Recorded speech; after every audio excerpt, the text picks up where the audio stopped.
Alright, so ito po ay follow-up dun sa expose at pagkanta ni Zaldico. Ngayong araw lamang ho, parang kanta nga talaga ito, no? Sabi yung kantang, ano ba, title nung Golden. Sabi doon I'm done hiding, now I'm singing, or maybe shouting, oh. Yun na yun. It's our time, basta something like that. So ito, lumabas na nga itong si Zaldico, matagal nang hinahanap na ini-implicate dito sa insertion, dito sa flood control issue, together with the pinsan. Pero sabi kasi nila, wala daw ebidensya. Ito, naglabas ng ebidensya itong si Zaldico.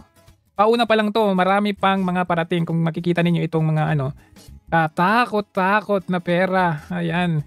This is, dapat ito, I'm not sure. Ito dapat i-check natin at itatama natin kung tama ba ito doon sa sumbong sa Pangulo website, kung meron nga ba ito, like halimbawa ito, construction of slope protection sa Santo Tomas, sa Zambales, 100 million po yan. Kailangan nilang i-check ito. Region 4A, tama katuwid, may ebidensya po si Zaldico sa insertion na sinasabi niyang tumataginting na 100 billion. Oho.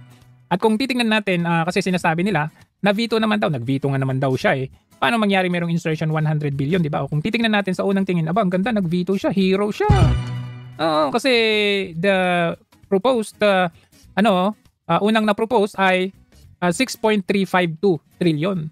Nung nag-veto, naging 6.326 trillion. Pero kung titingnan natin, okay, ang balita, 100 total na na-veto ay 194 billion.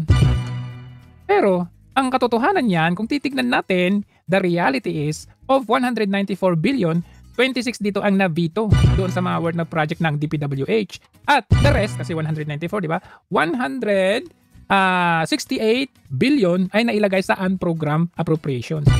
So, ilan lang yung natanggal. Inilipat lang niya yung 168 billion. Ayan, inilipat lang niya yung 168 billion doon sa unprogrammed funds. Kaya hindi po totoong 194 billion ang kanyang binito. Technically, 26 billion lang ang na-veto. Kasi from 6, yan, you can do the math, 6.352 trillion naging 326. That means about 26 billion lang ang na-veto. Titingnan natin yung sinasabi ni Zaldico dito na 100 billion ay hindi po malayong mangyari. Kasi ang na-veto lang talaga dito is 26 billion. Di ba? Let's go back. Tingnan natin. Nag-deliver papunta sa bahay nila Pangulong Bongbong Marcos at Speaker Martin Romualdez. Laki ng pinayat mo Mag-insert or magpasok ng 100 billion worth of projects sa BICAM. Di ba yung nag-deliver, sabi niya? Pangulong Bongbong nag-deliver papunta sa bahay nila Pangulong Bongbong Marcos at Speaker Martin Romualdez. Di ba? Findings ng ICI yon na sinabi nila na may dineliver kay Zaldico. Pero ang katotohanan, Zaldico, Martin, Bongbong Marcos, kasama sila lahat dyan. Mag-insert or magpasok ng 100 billion worth of projects sa BICAM. Sa akin. Pero ngayon, handa na akong harapin ang lahat. Ginagamit ng administrasyon ang buong resources. If I will talk, gagamitin ako bilang resibo, may ebidensya at may pangalan. May resibo siya. Unang resibo na ito, no? Ayan, Ayan, pwede nating i-check, double-check, i-verify natin sa GAA at doon sa sumbong sa Pangulo website, i-verify natin ito. Yung mga masisipag dyan, pwede ninyong i-verify itong mga nakalagay dyan. Ito nga, not on DPWH. Lakihan pa natin, Ayan. Ito, not on DPWH website. Ito malamang yung insertion na nangyari. So, total ng evidence na ito ay 100 billion at hindi po yun katakataka. Okay. Alam ko, nabuo ang galit ninyo sa akin ngayon. Syempre. Nauunawaan ko rin kung bakit. Lalo na sa'yo umikot yung malaki ang halagang nakataya. Pero bago kayo humusga, hayaan ninyong ipaliwanag ko ang buong katotohanan. Matagal akong hindi nagsalita dahil may direktang utos sa akin. Huwag nang bumalik ng Pilipinas at manahimik na lamang. Paano natin i-verify na yan ay fact? The mere fact na never na sinabi ng Pangulo at ng kanyang pinsan na umuwi ka na. The mere fact na never nilang pinapauwi. Ngayon lang not until now, na biglang nagsalita at kumanta si Zaldico. Sa kanila sinasabing umuwi ka. Pero dati hindi nila pinapauwi. Hindi nga nila alam daw kung ano yung contact number, hindi nila makontak. Pero ang katotohanan pala, direct message ni pinsan kay Zaldico, huwag ka nang umuwi at kaming bahala sa'yo. Umalis ako noong July 19, 2025 para sa aking medical check-up. Nakaplanong bumalik pagkatapos ng SONA ni Pangulo. Pero habang papauwi na ako, tinawagan ako ni dating Speaker Martin Romualdez at sinabihan, stay out of the country. You will be well taken care of as instructed by the President. Noon naniniwala pa ako sa kanila, kaya't hindi ako bumalik. Tumikom ang aking bibig, sumunod ako, pero ang hindi ko alam, ang ibig pala nilang sabihin sa aalagaan ka namin ay gagamitin ako bilang panakipbutas sa kanilang kampanya laban sa korupsyon. Ginawa nila akong poster boy ng kanilang sariling kasinungalingan.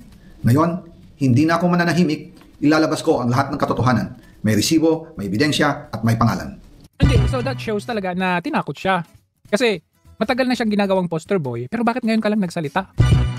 So parang yung I'm done hiding, okay, now I'm singing, now I'm shouting, yeah, now I'm speaking up. Oh, so parang matagal siyang ginagawang poster boy, ngayon ka lang nagsasalita. So parang enough is enough.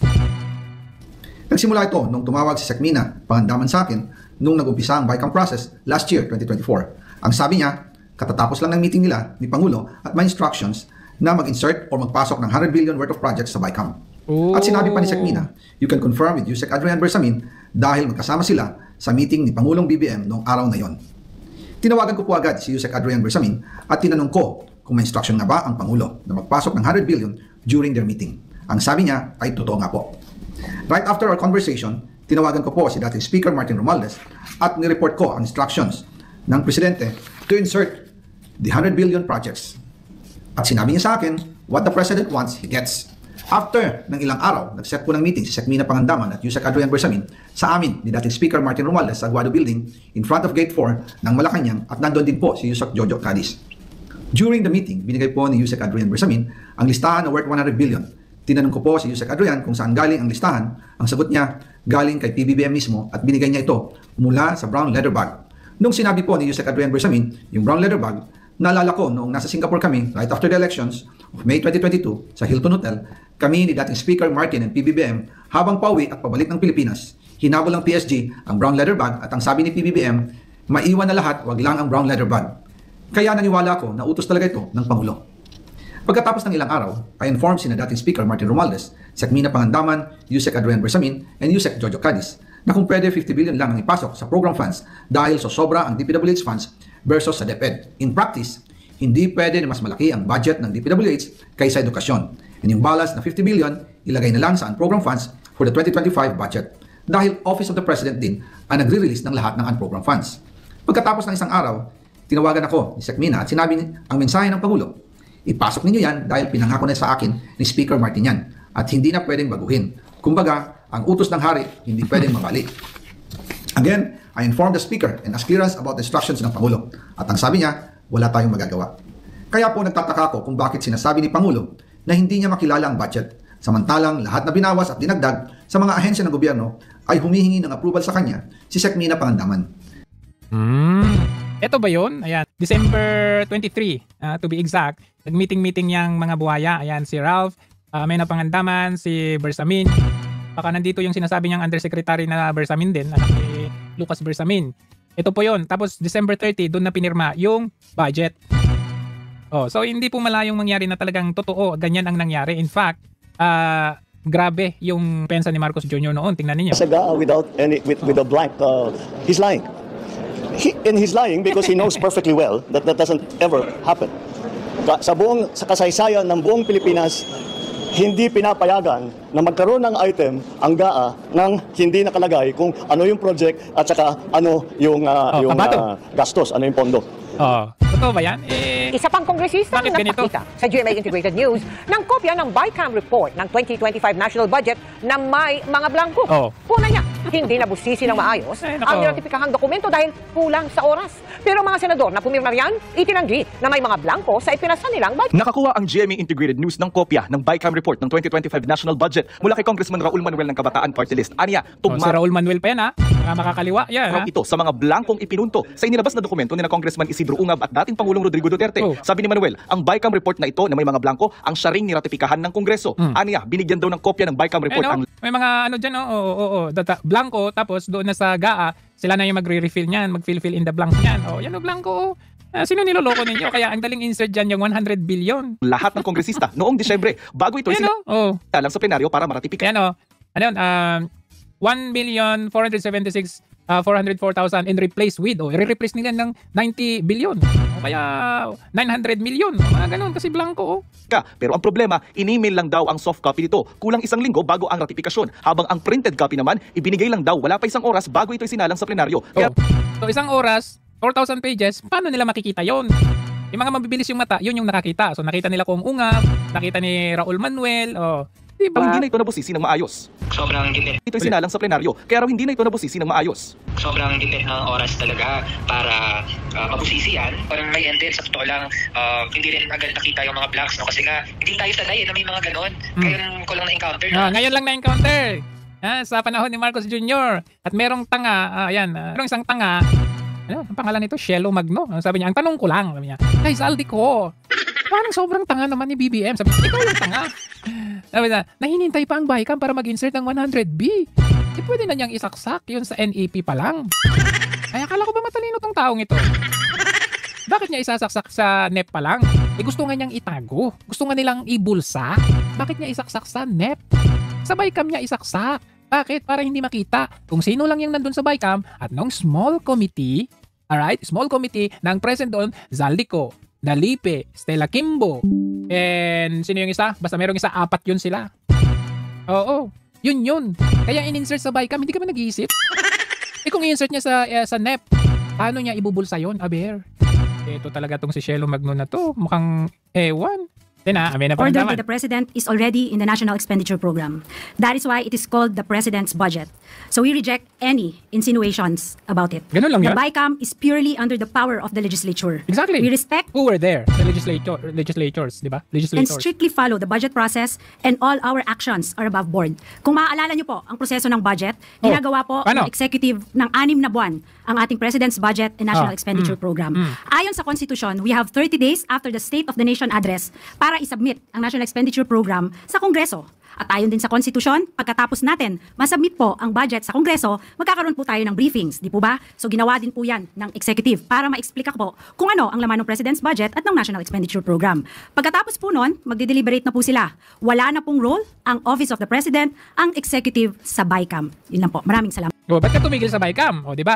NEP. Okay, pagkatapos ng NEP, sabi mo may deliberation. Sige, deliberation.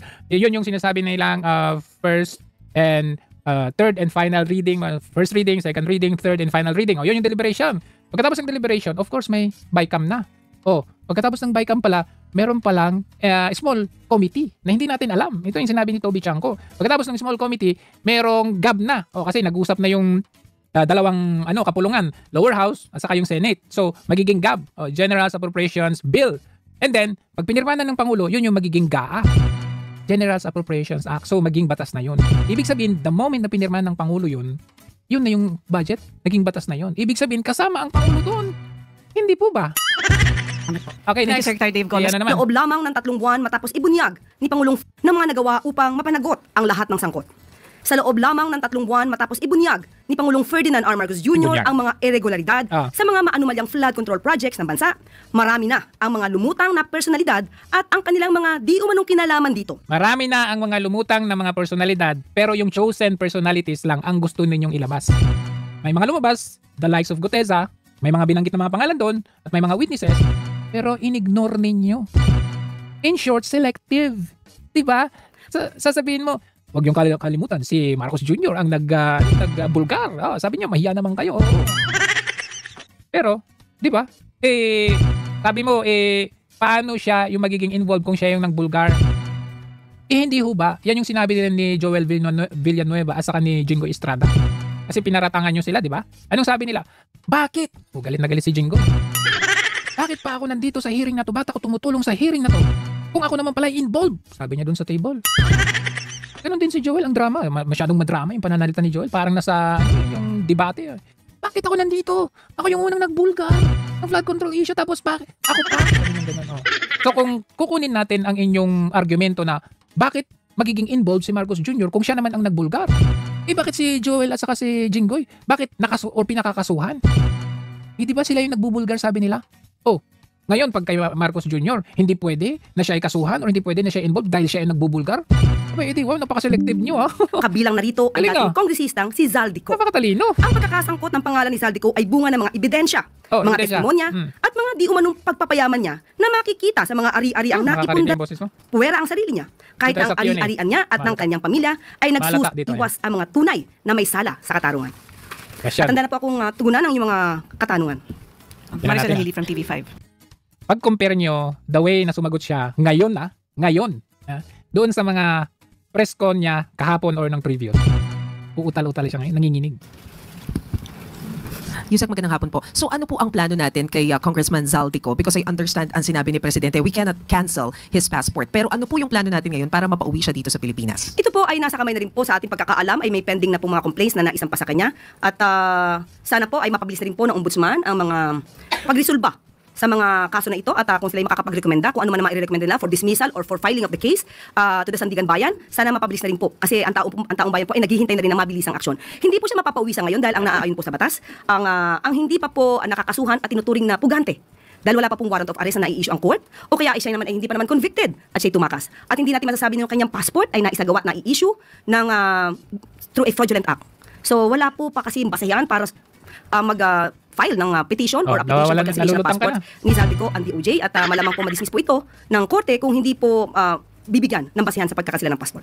Meron po kasing mga opinion like that of Senator JV Ejercito na once na considered as a national security threat, pwede naman na pauwiin at kanselahin yung pasaporte kahit na wala pang direktang kaso. Do you consider him as a threat or at least ang kaso po na ipapataw sa kanya or malamang na maisa pa sa kanya ay patungkol lamang po. Di ba ganun ginawa kay Teves? Pinakansel agad yung kanyang passport? O, sa graft and corruption, maybe plunder, hindi po natin alam kung ano magiging kaso dito. But hindi po ito sa ating palagay ay makukonsidera na issue about national security. So yun po. Sunod na tanong mula kay Raquel Bayan, Radyo Pilipinas.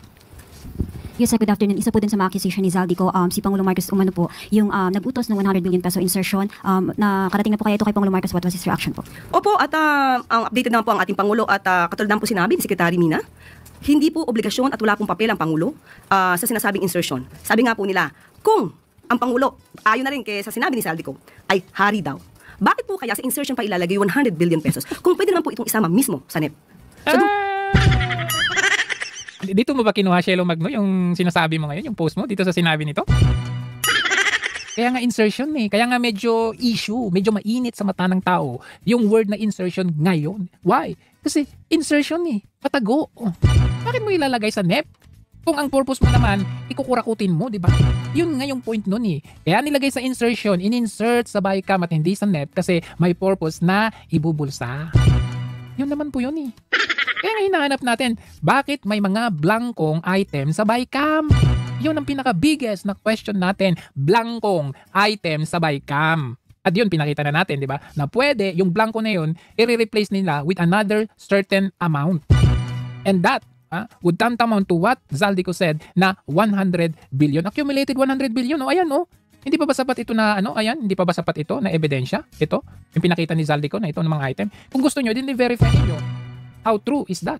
What's the truth in that, diba? Sige, tingnan natin. Kung po ay katakataka at alam natin na mukhang may gumawa ng kanyang salaysay. Ano mukhang? Mukhang, hindi mukhang. At mukhang hindi niya naiintindihan ang kanyang mga sinasabi ron. I mean, ganun lang kalim yung inyong mga sagot. Kasi Zaldico may ebidensya na siyang nailabas. Tapos yung sasabihin niyo, walang katotohanan yung sinasabi, hindi niya alam yung kanyang sinasabi. Ano yun?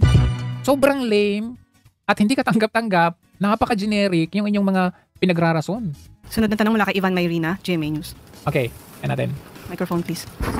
Microphone. Hi Yusek. Kaugnay sa tanong ni Raquel, na nung napag-usapan ho ninyo ito ng Pangulo, what was his reaction? Galit ba siya?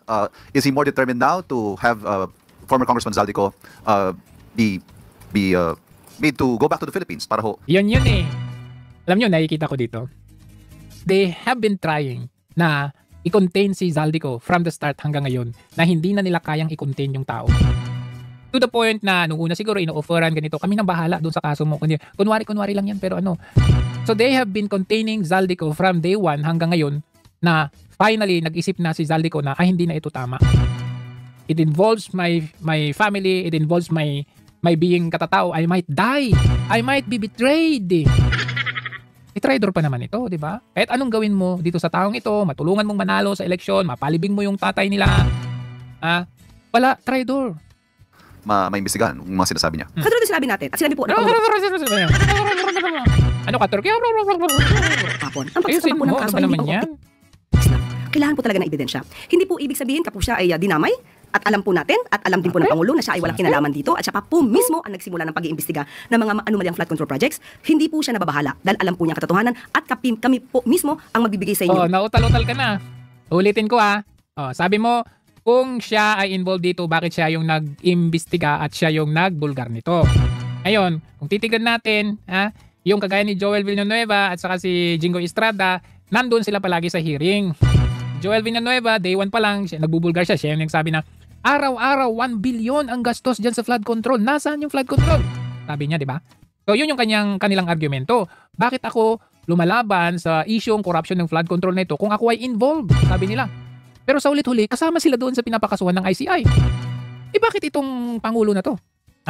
Na in-implicate, merong evidence, na insertion, pinirmahan niya, tapos sasabihin nyo ngayon, ay hindi siya pwedeng involved kasi siya yung nagbulgar. Kung kayo pala, pwede yon. Pero pagkalaban, hindi pwede. Na mga detalye para malaman po ninyo mga sinasabi ni Saldico ay pawakathang isip lamang. Ito ho ang unang pagkakataon. Yun lang yung sasabihin nyo. Panay-kathang isip lamang. Prove it with evidence. Or something like yung believable, yung mga reason. Nagkaroon ng direct accusation against the president. Again, siya po ba'y nagagalit? Or is he not taking it seriously dahil tulad na nabanggit ninyo, sa tingin niya hindi totoo? Hindi po natin masasabing hindi niya to siniseryoso. Ang akusasyon, kahit ano po ang mangyari, maaaring may maniwalang tao. Kaya po ngayon pa lamang ay binibigay namin sa inyo kung ano pa ang katotohanan. At hindi natin siguro masisisi si Saldico dahil alam natin na lumiliit ang kanyang mundo. Kaya nga sabi po natin sa kanya. Hindi yun Hindi lumiliit ang kanyang mundo. Kayo ang nagpapaliit ng kanyang mundo. Ngayon, ang ginagawa niya, paliliitin naman niya ang mundo ninyo. Do not put the blame on him. Diba? Kayo magkakasama dito sa corruption, conspiracy na ito. Siyempre, inilalaglag nyo yung tao. Hindi naman po pwede na kahit sino naman, pag nilalaglag nyo yung tao, isasama kayo. Hindi pwede yun. Hindi po pwede na sa usapang budget, siya yung chairman ng appropriations. Hindi naman po pwede na gawin niya lang mag-isa. Yung budget, appropriation. Sige, appropriation siya. At the end of the day, kahit anong insertion ang gagawin niya, kung walang approval, manggagaling sa pinsan at sa Pangulo mismo, anong saysay ng kanyang posisyon? Wala. Walang saysay posisyon niya. Manggagaling pa rin sa Pangulo ang go signal. Who is he? Kung hindi ninyo aprubahan. So magkakasama kayo dyan sa conspiracy of hiding something in the budget, making it blank para i-replace nyo for another bigger sum of money. Siya po ay maaaring umuwi rito, mas magandang umuwi siya rito, at kanya po itong isalaysay. Dito mismo sa bansa, harapin niya ang kaso niya, humarap siya sa notaryo publiko. Parang it reminds me of similar incident before Bantag, humarap ka, magpakita ka, Tevez, umuwi ka, Atty. Harry Roque, umuwi ka, harapin mo yung kaso mo, Pastor Kibuloy, lumabas ka. Diba? Same thing. Nalihitimong notaryo publiko, hindi kung saan-saan lang nakukuha, para naman mapatunayan niya ang kanyang mga akusasyon. Dahil mismo sa kanyang mga sinabi ko, ito po ay inyong nabasa, nagparinig pa sa notaryo. Consistencies. Sorry, panghuli po. Is the president Ano mo masabing inconsistent? Di ba? Very lame Sabihin nyo, nagkatang isip, hindi niya alam sinasabi niya, inconsistent. Yun lang yung irarason ninyo. Kumbaga, sabi nung nanay mo, uy, may gatas ka pa sa labi. Wala. Sasabihin, yun lang. Patunayan mo na wala. Hindi yung sasabihin mo, wala kitang-kita may gatas sa labi. willing to guarantee the safety of the former congressman kasi nagpahayag siya ng pagkabahala na ayaw niya umuwi dahil daw sa banta sa kanyang buhay? Unang-una, hindi po ba dapat siya ang magpatunay kung may banta sa buhay niya? Saan po niya nakuha itong mga... Naalala ko na naman, ganyan na naman ang Diba ganyan sinasabi ni Pastor Kibuloy, ni former Kong Tevez, may banta sa buhay? Unang-una, sila magpapatunay na meron. Saan nila nakukuha yan? Ganon palagi, no? Ganon palagi. Diyan na to. Nung umuwi po ba siya dito, or rather, nung siya ba umalis, may pagbabanta na sa buhay niya, nasa na mga records? Na siyempre, magkakampi pa kayo noon. Ano ka ba? May nagbabanta sa buhay niya. Dapat niya po munang patunayan yan bago niya ibuka ang kanyang bibig. Okay. Sunod na tanong mula kay Eden Santos, Net 25. Okay. Yusek, ano po yung naging dahilan ni Kong Saldico, bakit siya biglang bumaliktad at itinuro ang Pangulo at si former Speaker Martin Romualdez dito po sa korupsyon sa flood control projects? Alam naman po natin na close yung kanilang relationship. Pinupuri pa nga siya ng Pangulo bilang chair ng appropriations before sila po ni Speaker Martin. Ba't biglang naging ganito po yung kanyang salaysay at itinuro niya kasi lumiliit na yung mundo nila, ano ka ba? Mismo ang Pangulo dito sa anomalya na ito. Unang-una po, parang wala naman po ako masasabi na sila close. Wala po ako nakikita kung gano'n ang closeness nila. So maaari, pagdating sa trabaho, ano yung mga nakita namin? Pero kung sasabihin niyo po ang kanilang relasyon ay close, hindi po yan natin masasabi at wala pa po makakapagpatunay ng ganyan. Unang-una, maaaring hindi sila close dalawa ni Marcos Jr. Pero close sila ni Martin Romualdez na pinsan ni Marcos Jr. Siyempre, ganito lang kasi hierarchical yan Zaldico, Martin Romualdez, Marcos Jr. Parang ganun yan. Kung mayroong gagawin, okay, i-verify ni Zaldico, tatanungin niya si Martin Romualdez. Si Martin Romualdez, i-verify, tatanungin yung kanyang pinsan. Ganun yun. Diba? Not literal na direkta, pero Sila magkakasama niyan eh. Di ba sabi ni Zaldico, kami 4 ang magkakasama. Okay? Si JJ Suarez, si Martin Romualdez, Don Gonzales at ako. Iniisip namin kung anong kapakanan para sa bayan. Kung anong dahilan niya, yan po ang magiging trabaho ng mga matitinong mga media practitioner. Kayo po ang magtanong sa kanya. Bakit siya nagsasabi? Aba, binigyan pa ng assignment yung mga media. Itong kwento. At alam mo bakit? Kasi hindi mo masagot. That's your job. Hanapan niyo po siya ng ebidensya. Dahil kung kami po ang tatanungin niyo, hindi namin alam kung bakit siya nagsasalita ng kasinungalingan. Most probably, para itawid ang kanyang sarili at sabihin wala siyang kasalanan. Yun ang pinaka-basic reason. Pero kung ano pang mas malalim na dahilan niya, kayo na po ang magtanong sa kanya. Ano po yung ini-expect ng Pangulo na implikasyon itong paglantad ni Zaldico at pagturo mismo sa kanya sa anomalyang ito, lalo't ang taong bayan po ay sinasabing galit na nga sa nangyayaring matinding korupsyon po sa gobyerno? Ang implikasyon pong nakikita natin ay mas magagalit ang mga tao kay Zaldico dahil sa kanyang pagsisinungaling. Grabe, no? Confident si ate. Alam mo, mas malapit sa reality na mas magiging intense yung incoming rallies. Hindi lang itong 16, 17, 18 at kundi pati yung sa 30. Mas magiging intense kasi the reality, look at this, the bigger picture. Ang realidad, hinahanap ng taong bayan si Zaldico. Ngayon, nagsalita si Zaldico, gusto ninyong tanggalin sa kanya yung kanyang reputasyon at palabasin na siya ay nagsisinungaling. Ngayon, alam mo, ang mas paniniwala ng tao ngayon, si Zaldico. Why? Because all of those investigation, all of those news before, yung mga issues before, noon pa, January, December, pinag-uusapan yung insertion, yung blankong bycam, hanggang sa dumating tayo sa flood control. All of those, just verified by Zaldico. Ganun lang kasimple yun. Kasi yung sinasabi niya, hindi bago. Why? It's because, di ba, sinabi natin may insertion nung panahon na yun. And, kinonfirm. The confirmation just came from the person that we did not expect to do that. Kasi magkakasama kayo dyan sa budget na yan. Sila yung mga sanggang dikit during that time. So, yung hindi namin in-expect na magsasalita, na patutunayan na totoo yung mga sinasabi, galing sa kanya. So, everybody's statement should be given attention. Bakit yung nagsisinungaling na si Bryce Hernandez, pineke yung kanyang ID, ginawa yung gospel truth yung kanyang sinasabi. Tapos ito, Gutesa, Zaldico, ginawa yung sinungaling at katang-isip. Aba, nakakahalata na kami, ha? Makikita natin na lahat ng kanyang sinabi, katulad na nga ng mga eksperto sinabi, bakit kailangan pa na mag-insert ng 100 billion pesos samantalang kaya namang isama ito sa NEP. So doon pa... Ulit-ulit yung sinasabi yan. Di ba? Napakasimple lang yung sagot niyan. Ha? Ulitin ko ulit, yung sinasabi ninyo. Kaya ginawa sa bycam yan kasi ibubulsa. Ganun lang kasimple po yun. Hindi niya gagawin sa NEP yan kasi paano, kumbaga may ano na yan may transparency pag sa NEP mo i-insert yan. Sa NEP mo ilalagay 100 billion para sa DPWH, 100 billion. Syempre, hindi mo po pwedeng tanggalin yun sa bycam. Unless i-veto mo yun. Kasi that 100 billion, pag nilagay mo sa NEP yan, mag-i-stay yan hanggang sa bycam, hanggang sa GAB, hanggang sa GAA na pipirmahan, mag-i-stay yan. Nagkakaroon ng question kapag nasa GAA na, naging pondo, naging budget na ng 2025, tapos bibilangin natin, walang proyekto ng DPWH. Saan napunta yung 100 billion? Kaya nilagay sa bycam, kasi nga, ibubulsa nila. Ano ka ba? Hello? Kalaman ko, dapat magalit talaga ang tao dahil marami nagsisinungaling para maisalba ang kanilang sarili. Di ba? They are very quick to dismiss the likes of Gutesa, the likes of Zaldico. Kasi yun ang totoo. Ano yung sinabi ni Gutesa? Mali-maleta. Ano yung sinabi ni Zaldico? Mali-maleta. Anong sinabi ni Gutesa? Naghatid sa bahay ni Zaldico at na Martin Romualdez. Anong sinabi ni Zaldico? Naghatid sa bahay ni Martin Romualdez at ng Pangulo. Match na match yung impormasyon na yon. So dyan pa lang, halata na natin na pinoprotektahan na. They would do anything and everything just to protect the president and the cousin of what they did during the 2025. And one of the possible things that they will do is to kill Zaldico. And of course, to the rescue. To the rescue naman ito. Si Pinky. Kasi alam niyo itong mga to, like Pinky, Ping Lacson, Mayor Magalong, meron silang mga reputasyon talaga. Na-establish nila yung kanyang reputasyon na sila po ay talagang para sa totoo. Matipuno, matapang, lumalaban. Pero, naging ano sila, alam mo yun, naging puppet lang sila. At alam niyo kung saan sila naging puppet? Sa isang weak leader pa. Yak! Tingnan niyo ito. Kaya mo, I'm not defending the president. Why would you insert 100 billion sa bycam? Ito, parehas na parehas yung kanilang tema. Parehas na parehas yung kanilang argumento. Bakit i-insert sa bycam kung pwede naman sa NEP? Sinabi ni Lacson. Sinabi ni Anticlear. Sinabi ni Shelo Magno. O lahat sila dyan, ganun ang kanilang argumento. Tingnan natin. Sila naman under oath. So ano yung mga, kung wala probative value, ano siya? Ano Wala, na-raise yun. Kwento. Hindi naman siya under oath eh. Pumunta siya rito, mag-take out siya, at sabihin niya yung statement niya, then may probative value. Bakit ganun nila ka-quick to dismiss? Ang bilis nilang i-dismiss na, hindi, kwento lang to. Ganun lang.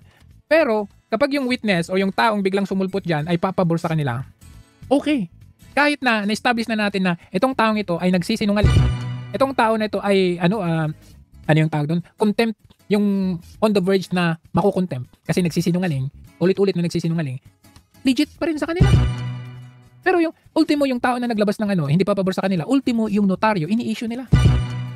So what do you make of that, sir? Kung totoo si Pangulo talaga yung nag-insert daw, napa-insert naman on Mahirap pag-speculate. Alam mo, ito speculation na to Sabi niya, speculation kaagad Mamaya mapapahiya ka, Lacson. Kasi alam ko yung kalakaran pagdating sa mga insertions. Why would, depending the President, why would we insert 100 billion sa BICAM? Samantalang sa NEP, kaya niyang gawin yun Pare-parehas na yung kanilang logic. Sabi niya, second, hindi siya sige. Bakit niya binito? Nasagot na natin yung bito-bito na yun ang sinabi niya. Pero, hindi siya naniniwala doon sa 100 billion na insertion. Pero, eto, kailan to? September 28, anong sabi ni Pinky? Sabi niya, Lacson, at least 100 billion in senators insertions in 2025 budget. Sa mga senador, naniniwala ka na may 100 billion insertion sila? Tapos dito sa Marcos Jr. na magkakasama naman sila ni Pinsan at si Zaldico, hindi ka naniniwala, dinidepensahan mo pa. Ito, ikaw mismo nagsabi niyan, 100 billion senators insertion in 2025 budget. Walang yakang Lacson ka? Halatang-halata talaga. Ito. Yeah. At nagulat ako, pag-upo namin, nagalit siya kay former Speaker Martin Romualdez. Galit na galit si Presidente noon. Okay? At sinabi niya na kayo, ni Saldi, kinukuha niyo lahat ng pondo, wala na akong napapagawa. Sinabi niya yan. November 24 last year to, ha? Yes, November 24, 2024. Yeah. November 24, 2024, it was a Sunday. Tinawag kaming, sa Bahay Pangulo. Bahay Pangulo, okay. Oo, kasi may Sunday lunch noon. Mukhang Tobichan ko, mukhang nalilihis ka na. Nangyari. Diba talaga nagagawa ng ng administrasyong ito? Mukhang you're trying to save the president. Sabi niya si Marcos Jr. daw nagalit kay Martin Romualdez at kay Zaldico. Inuubos niyo ang pera. Budget insertion. Pero ito nagalit si Marcos sa dalawa kasi inuubos daw yung pera.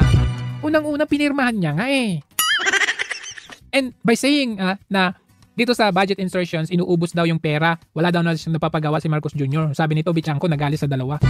You just confirmed na merong budget insertions patago.